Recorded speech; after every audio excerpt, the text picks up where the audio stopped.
Hey everyone, thanks for tuning in to Arizona Dreams. Subscribers, appreciate you. New viewers, you gotta subscribe. Today we're gonna jump right into talking about the things you need to know about monsoon season. First off, monsoon season, not monsoon. It's a season. It's officially from June 15th to September 30th. Just know that those dates are the official dates, but the weather can hit before and it can hit after. We can't do anything to stop it or prevent it, but we can prepare for it. So let's talk about what we can prepare for and the parts of monsoon season that we need to look out for in particular. Rain gets very hard, very fast. I can't stress that enough. It can be like this, and then all of a sudden you're into a torrential downpour. So it doesn't take much more than maybe a foot of water, maybe even a little bit less to move a vehicle. So guess what? Don't drive through water if it looks remotely deep. Don't say, oh, well, I'm in a 4x4, I've got my Wrangler, and I'm going to cruise on through it, because you just don't know, and that could move an SUV. So you got to pay attention to that and just be smart. If the flood is there, turn around and go the other way. You know, it's more important to save your life than it is to get stuck in a wash and get pushed on down the road or whatever, and potentially injure or worse. Know that there has been occasion where they put up barricades to block people from doing that, and believe it or not, people still try to drive around and go through the water. So there's a slogan: don't drown, turn around.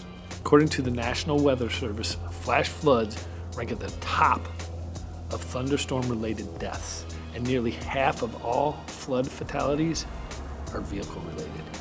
So you got to keep that in mind. Everybody thinks that it's just rain, especially if you're from back east or in the Midwest, whatever. It's just rain. We're used to snow. Well, now you know why you need to be a little more considerate of the rain. It's so bad here that Arizona passed a law, and I mentioned some laws. This one's called the Stupid Motorist Law. Basically, if you've put yourself in risk because you decided to be stupid, the EMS can charge you up to $2,000 for being stuck in a water-related incident. Replace your wiper blades before June 15th.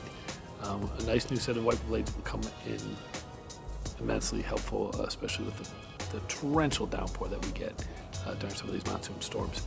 So the last thing on the thunderstorms and water-related portion of monsoon season is swimming. Believe it or not, and I've seen this pretty often, it's almost always on the news when we're flooded, somebody decides to take a swim. You don't know what's in that water. It could have sewage overflow, and if you're not thinking about sewage overflow, could potentially have fecal matter, poop, whatever. Sewage, raw sewage could be floating around in there. You can get sick, and you can do yourself some serious damage just because you wanted to cool off in some flood water. I don't know that that's worth it. All right, moving on. Dust storms. Thunderstorms can make high winds. Thunderstorms happen during monsoon season. So guess what? High winds happen. High winds create the potential to lift all that dust up into the air and form what they call a haboob. Haboob, just basically another name for a dust storm. If the visibility is low and you start to swerve over, there could potentially be a car there. I personally have never seen a dust storm that thick. In fact, I fortunately have never been caught driving in a dust storm. However, I have seen dust storms. On one of my contracts I was working, and I was 5 stories up, and it was literally just below the windows from the dust level. So that's the big cloud that you see in the pictures of the dust just moving across.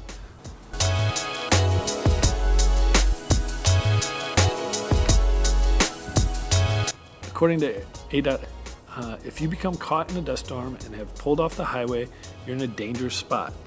Not as dangerous as being out in the middle of the road and driving blind, but you want to hide. So that's why you want to turn off all your vehicle lights. They say if you leave the lights on, the drivers behind you might believe you found the way out and follow, crashing into your parked car because low visibility affects depth perception. Keep your feet off the brake pedal too, because it puts on the brake lights. Another slogan for you is pull aside, stay alive. It says it all. If you see yourself coming into a dust storm, pull over, turn the vehicle off, and just wait. Here's an easy one for you. Plan ahead. Get on the web, watch, go to the Weather Channel's website, watch the Weather Channel, watch your local news, use your Apple Watch and observe the weather there, and track it. Track it on your phone, track it on your watch, however you can. And if you see that there's a storm coming, stay put. If you're at work, wait it out. If you're at the store, chill. And best yet, if you're at home, kick up the seat and lounge back, watch some TV. You just want to stay out of it if you can. That's the big thing. There's dangers in the dust. That dust is going to stay there. There's bacteria spores, and no matter what your health is, it can get into your lungs. That's going to make it harder to breathe. It's going to cause a runny nose. It can cause sneezing. Google Valley fever.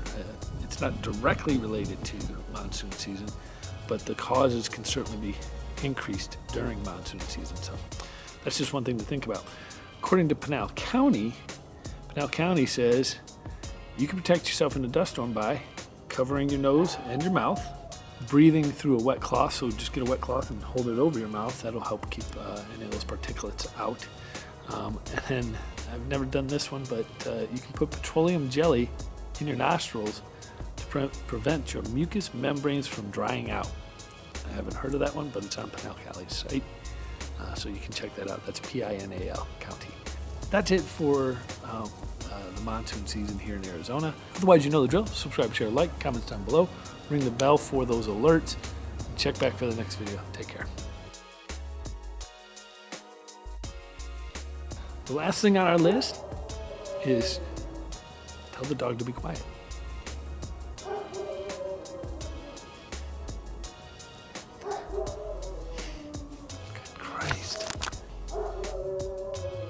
I really hate that dog.